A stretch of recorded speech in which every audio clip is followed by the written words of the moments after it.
আসসালামু আলাইকুম সুপ্রিয় শিক্ষার্থী বন্ধুরা, অল জব ইউনিভার্সিটি এর পক্ষ থেকে দেখুন পরীক্ষায় ১ নম্বর কমন সারা জীবন মনে রাখবেন এবং আপনি এই একটা প্রশ্নের মাধ্যমে আপনি ৩টে সাহিত্যিকের নাম সারা জীবন মনে রাখবেন এবং অনন্য জ্ঞান আহরণ করবেন। তাহলে সুন্দরভাবে এই পুরো ভিডিওটা দেখুন এবং আপনার সাহিত্যে যে কোনো একটা পরীক্ষার প্রশ্ন কমন পাবেন তার অনন্য কৌশল এবার দেখুন। দেখুন এখানে প্রশ্ন বলা আছে বাংলা সাহিত্য পুনরাবৃত্ত কে রচনা করেন। দেখুন এখানে ক নম্বরের উত্তর দেওয়া আছে ডক্টর মোহাম্মদ শহীদুল্লাহ, খ তে দেওয়া আছে সুনীতি কুমার চট্টোপাধ্যায় এবং গ তে দেওয়া আছে সৈয়দ আলী আহসান আর ঘ তে দেওয়া আছে ওয়াকিল আহমেদ। তাহলে বন্ধুরা সারা জীবন পড়া মনে রাখার এক অনন্য কৌশল এবং বাংলা সাহিত্যের ৩ জন লেখকের একসাথে নাম এবং মনে রাখার কৌশল দেখুন। এখানে সহজভাবে বলা হয়েছে কিন্তু দেখুন বাংলা সাহিত্যের পুনরাবৃত্ত কে রচনা করেন, এটা সঠিক উত্তর হলো ওয়াকিল আহমেদ। তাহলে দেখা যাচ্ছে বাংলা সাহিত্যের পুনরাবৃত্ত কে রচনা করে, এটা সঠিক উত্তর হলো ঘ এই ওয়াকিল আহমেদ। এখন আপনি ওয়াকিল আহমেদ সারা জীবন মনে রাখবেন কিভাবে, ব্যাখ্যা আপনি এক এক করে লক্ষ্য করুন। প্রথম কথা হচ্ছে বাংলা সাহিত্যের কথা, এখানে লেখা আছে বাংলা সাহিত্যের ইতিবৃত্ত লেখা আছে আর বাংলা সাহিত্যের পুনরাবৃত্ত। তাহলে এখানে পুনরাবৃত্ত,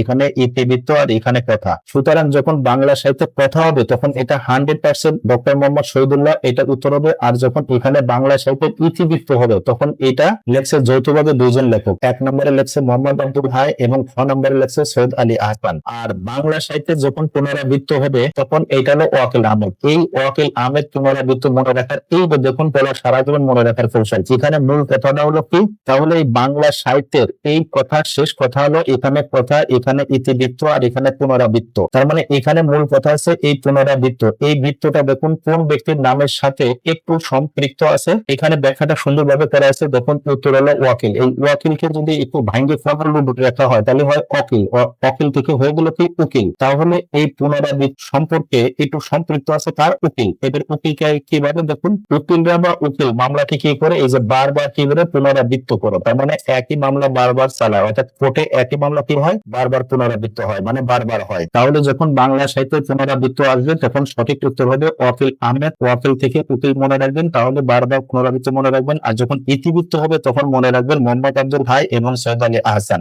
আর যখন বাংলা সাহিত্যের কথা হবে তখন মনে রাখতে হবে ডক্টর মোহাম্মদ শহীদুল্লাহ। তাহলে বন্ধুরা আশা করি এই বাংলা সাহিত্যের এই 3 কথাতে আপনারা এই 4 জন লেখকের নাম সুন্দরভাবে মনে রাখবেন। আপনারা সুস্থ ভালো থাকুন। আল্লাহ হাফেজ।